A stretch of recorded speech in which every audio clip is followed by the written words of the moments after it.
I'm in Miami, yeah.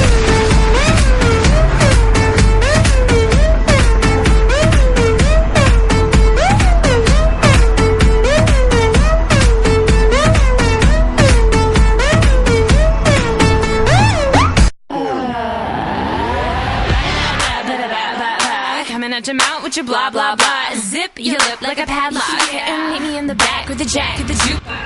A vontade de saber quem somos, de conhecer nossa origem, a origem do mundo, nasceu quando o primeiro homem olhou para o céu e se viu só, à mercê de uma natureza que tanto cria quanto destrói. Os do passado também se perguntavam como surgiu o mundo. Também se fizeram a grande pergunta e encontraram a explicação deles para a origem do universo. Os druidas acreditavam que o mundo foi criado por deuses, que será destruído por eles também. Esse é o tipo mais comum de mito de criação. Esse tipo de crença é familiar para nós, do mundo ocidental. A tradição judaico-cristã dá a mesma explicação no Gênesis, o primeiro livro do Antigo Testamento.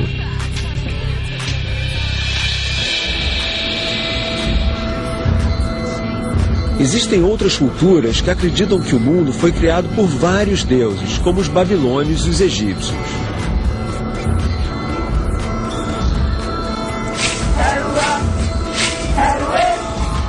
Mas também há quem acredite que ninguém criou o mundo. O universo teria vindo do nada. Essa é a crença de duas culturas bem diferentes e distantes entre si: os índios Yanomami do Brasil e os Maori da Nova Zelândia. E existem ainda aqueles que acreditam que o universo surgiu espontaneamente, sem a ação de um deus ou deuses. Segundo esse mito, o mundo veio do caos. A ordem, acredite ou não, pode nascer do caos. Essa é a crença do taoísmo, uma religião de origem chinesa. Hoje a gente sabe que o universo tem uma história, que ele surgiu há 13 bilhões e 700 milhões de anos. Esse é o modelo do Big Bang, a teoria moderna da criação do mundo. Toda a matéria que existe no universo, tudo, absolutamente tudo, estava comprimido numa região menor que a cabeça de um alfinete. Mas de repente, cerca de 13 bilhões e 700 milhões de anos atrás, a matéria começou a se expandir violentamente, como se fosse uma grande explosão. Big Bang, em inglês. Essa grande expansão deu início a tudo. E foi nesse instante que nasceu o tempo. O relógio começou a bater ali, naquele momento. O universo ou cosmo teria, portanto, uma data de aniversário. A ciência moderna manteve a tradição de nossos antepassados e procurou por respostas para a mesma pergunta: como surgiu o universo e quando? A história da evolução. A Terra se formou há quase 5 bilhões de anos. Há indícios que a vida se originou há cerca de 3 bilhões de anos. Acredito em 3 hipóteses para o surgimento da vida.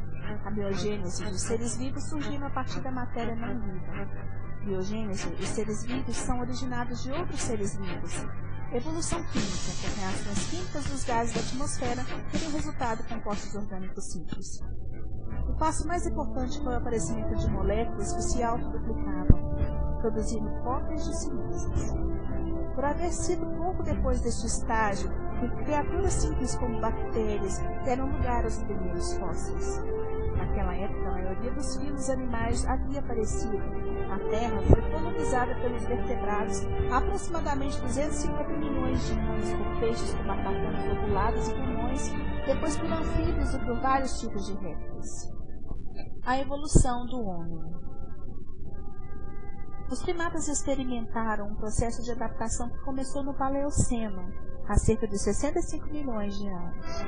Muitos constituíram linhas evolutivas que podem ser considerados ancestrais do gênero humano. Ramapithecus foi considerado o elo entre os antropóides e os hominídeos evoluídos. Australopithecus tinha um pequeno crânio com alguns traços do chimpanzé, embora prevalecessem outras características que apontavam uma clara linha de humanização. É o mais antigo gênero conhecido de hominídeos, Homo habilis. Seus traços anatômicos levaram a sua classificação dentro de uma espécie mais evoluída, pois utilizava objetos de pedra. Tem aproximadamente 2 milhões de anos. Homo erectus. Era um ser metade macaco e metade homem, totalmente bípede, com a capacidade craniana quase o dobro da do seu ancestral, mas com a fronte e as olhos das mandíbulas semelhante a dos macacos antropóides. Homo sapiens. Eram indivíduos de caixa craniana e costas grandes que teriam vivido na Europa e no Oriente Médio. O homem atual, frágil de corpo relativamente desprotegido, apareceu entre as duas últimas glaciações. Em suas deficiências físicas, encontrou o desafio que o seu grande cérebro enfrentou com êxito. Aperfeiçoou a proteção contra as dificuldades e ameaças da natureza e inventou instrumentos para dominar o ambiente e diversificar suas condições de vida.